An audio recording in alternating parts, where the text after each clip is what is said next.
Absolutely. Now, you wrote another article, as I mentioned, called it a surprise, and this actually came out last week. I think, if I'm not mistaken, it was Saturday. Please help me. Yeah, published on Saturday. Yeah, I was looking for the date. That's when I read it. But Politico, and it's how David... It's a familiar topic for you.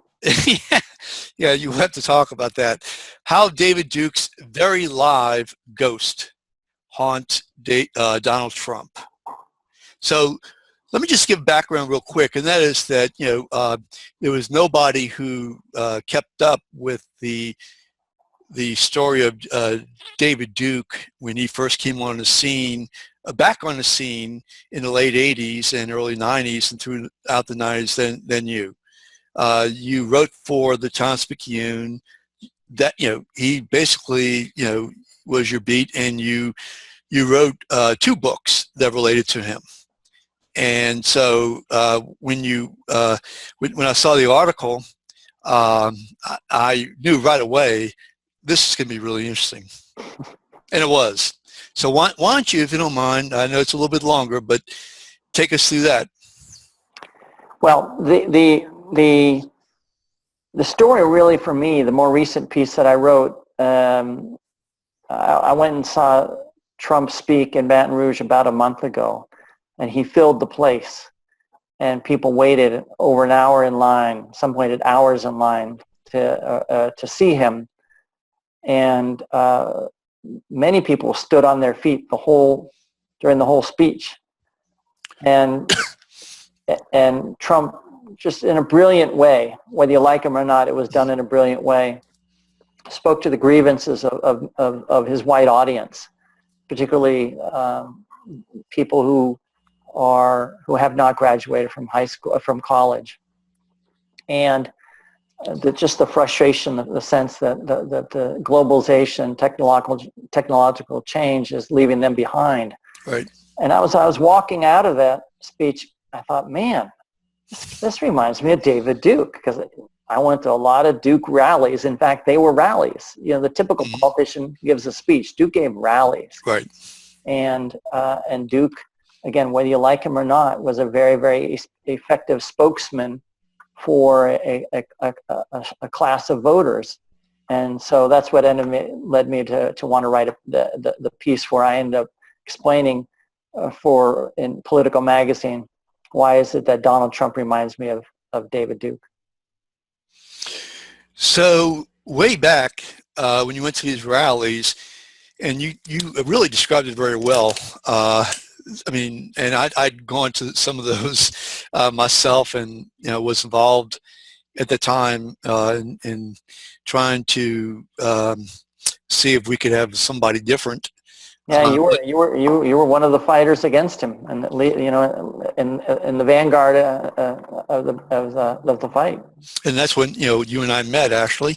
But what was your feeling then? I mean, at that time, and if you could compare that feeling to your feeling when you went to the Trump rally, please. In both Trump and Duke and those rallies, you could just feel the anger, the sense of dispossession, of disenfranchisement. And in both cases, Trump and Duke were seen as the vehicles of protest. Let's send them a message. Those people in Washington, they don't care about me. They don't think about me. And Duke did it so brilliantly 25 years ago, and Trump's doing it today. Right. Now, obviously, Duke, his name came up a couple weeks ago, and the issue was, David Duke said, and correct me if I'm wrong, but he said that those people not voting for Trump, I think that was the word, was basically were traitors to the white race. Yeah. White race, yeah. Yeah. If anybody wants to delve into this further, BuzzFeed posted a 25-minute of Duke on his own radio show, where he talks about Trump and explains why he likes Trump. And he gets into his anti-Jewish theories, and it's really interesting, particularly to listen to the tone of Duke's voice, and you listen to that, and I don't think anybody cannot come away just believing that he fervently believes that Jews are set on trying to destroy the white race. Right, right, and that's what you you wrote about. So you're not equating Duke with Trump and Trump with Duke. You're saying that from one, they both were masterful communicators. Yeah, they're both appealing to basically the same audience. There's no signs that Donald Trump is anti-Semitic or that he doesn't like African Americans. But the message is very, very similar. And, you know, there are people who believe that Trump is very intolerant towards blacks and browns, brown-skinned people. But they both are, you know, as Duke did and Trump today, tap into this set of grievances in the sense that, you know, immigrants, particularly Trump today, but that was also an issue that Duke talked about for many years, even when he was in the Klan.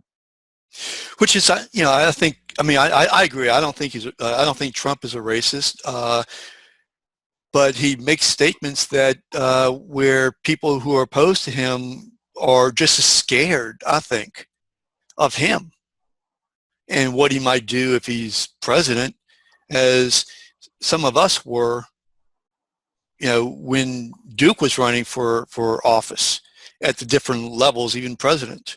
So the fear, I think, you know, having experienced both, the fear and the anger, to me, seems to be very, very similar.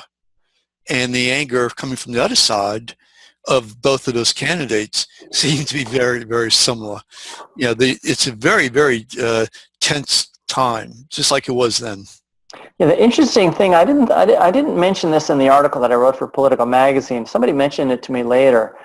I kind of forgotten this point, but there was never any violence at the Duke events.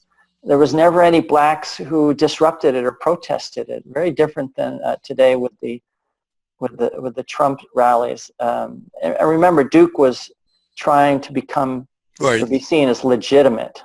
And I don't think David Duke himself is a violent person.